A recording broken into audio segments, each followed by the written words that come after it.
I'm the Kaijino Kami from the Toku and Animation News Network, and this is my Quickie review for Megan 2.0.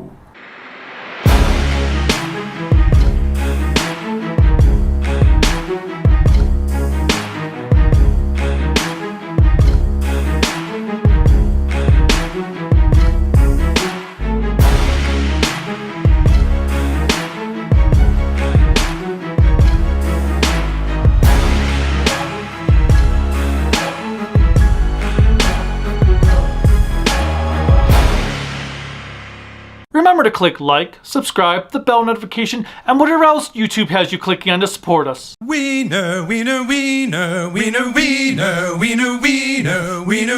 2.0 takes its influences from both Alien and Terminator in the fact that the first movie, Alien and Terminator, were horror films. Megan was a horror film. And then Aliens and Terminator 2 went for more of an action film with horror elements in it. Megan 2.0 does the exact same thing. This is an action movie with horror elements. Well, it's kind of like an action comedy because the film is very comedic at times.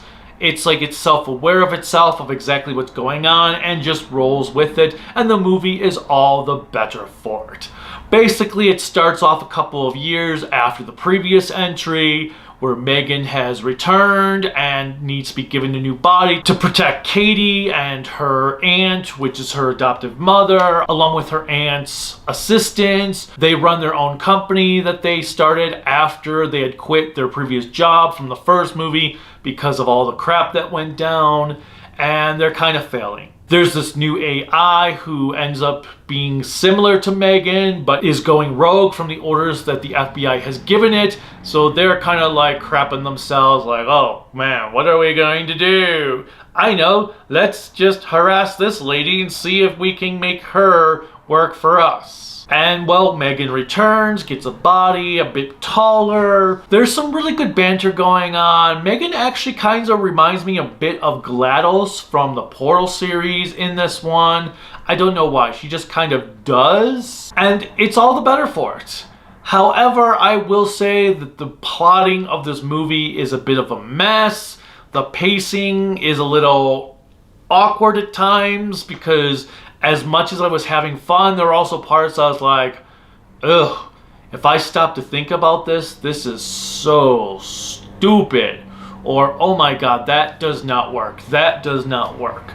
So it's best just to go in, enjoy yourself, and don't think too hard on it. However, as a reviewer, I personally can't do that because I need to be critical of every single thing I see, especially if I'm going to do a review of it. And yeah, there's a couple of characters in this film that were utterly pointless. If you had removed them from the movie, nothing would have changed whatsoever. One of them was one of the guys that was in the first one that I felt like he's only here because they needed a super comic relief character, even though the film was already comedic at times. And just because, hey, it's the guy from the first one, we've got to have him in this movie. If you cut him out, nothing would change. There's another character in here that was kind of pointless.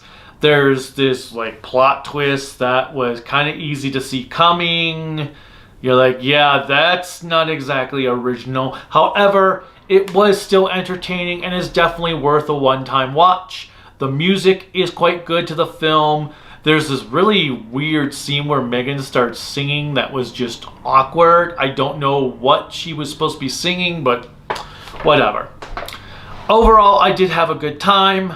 I am curious to see what direction they're going to take the series in because you know there's going to be another one. There's always going to be another one. If they do a second one, of course they're going to do a third one and possibly a fourth one and maybe a fifth one because these movies are just so cheap to make. But overall, I'm going to give Megan 2.0 a 7 out of 10.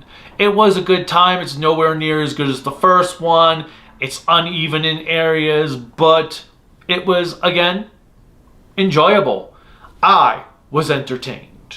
And that's really what matters most of all. Have you seen Megan 2.0? If not, What did you think of Megan? And I guess, what is your favorite killer doll AI movie? I heard the best quote that said Megan was the Child's Play remake done right, which is kind of true. But anyway, let me know what your favorite killer doll movie is below. What you thought of Megan 2.0 if you saw it, or if you're planning to see it. What do you think of the transition going from horror to action films? As always, click like, subscribe, the bell notification, whatever else YouTube has you clicking, and support me. You can support me on Patreon and Bluesky at tokuaannetwork, Facebook, Instagram, Discord at Kaiji no Kami. My website is creativitybydesign.sc.com. You can buy cool Kaiji no Kami merchandise at creativitybydesign.sc.com/shop. There's a link in the description below, and it should be linked directly to YouTube. There's also a few GoFundMes, one to help the channel survive another 10 years, and one for health purposes. And until next time, bye.